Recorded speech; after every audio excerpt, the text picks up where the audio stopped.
একটা সম্বন্ধ এসছে, কোনো মাথা ব্যথাই নেই, পকেটে নিয়ে ঘুরে বেড়াচ্ছে সম্বন্ধটাকে। না, আমাকেই জিজ্ঞাসা করতে হবে। বলছি বাবা, তোমার আজকে একটা কোথায় যাওয়ার কথা ছিল না? কোথায় বলতো? ওই কালকে।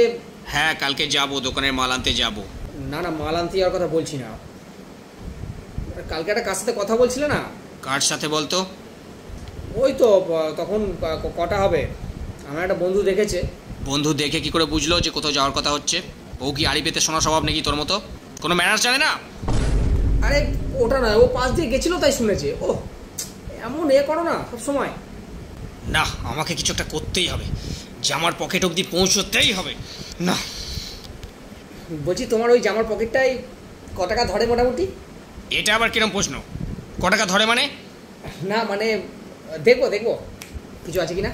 না, একদম না। দেখি না দেখি না বলেছি, একদম না। আমি বলেছি তো একদম না।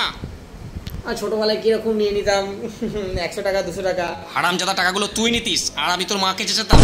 আজকেও 200 টাকা খুঁজে পাচ্ছি না ওই জন্য। ছোটবেলায় নিতাম, এখন বলেছি নাকি? তুমি না মানে আচ্ছা রেগে যাচ্ছ। না, গাড়ি বেলাইন হয়ে যাচ্ছে, লাইনে আনতেই হবে, আনতেই হবে লাইনে। আর বাবা বলছি, মা কিন্তু আলুর দমটা কিন্তু হেভি বানায়। আর মায়ের হাতের আলুর দমটা খেলে মানে আলুটা এত মোলাম, মানে মুখ দিয়ে আলু আর বেরোয় না, শুধু মনে হয় যে দম দম। হ্যাঁ, দমদম তো কলকাতায়। ও একটা জায়গার নামও আছে না? মাকে বলো না একটু আলুর দম করতে। মা, ও মা, বলছি আজ একটু দমদম যাবো, মানে একটু আলুর দম খাবো। দমদমে একবার যেতে হবে, বুঝলি? ও তাই নাকি? এই ওখানে তোমাদের কেউ থাকে না? ওখানে তোমাদের আদি মানুষ পূর্বপুরুষ কেউ থাকে না? না, ওখানে আসলে যাব একটা কাস্টমারকে মাল দিতে।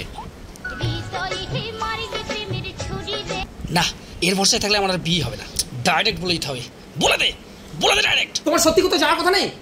আমার টেনশনে ঘুম হচ্ছে না, এত জোরে তো পাখিও ওড়ে না যত জোরে আমার ঘুম উঠছে। কি বলছিস বলতো তুই? যাও গিয়ে মেয়েটাকে দেখে এসো। তুমি না যেতে পারলে আমি একাই চলে যাবো ঘুমের সাথে উড়ে।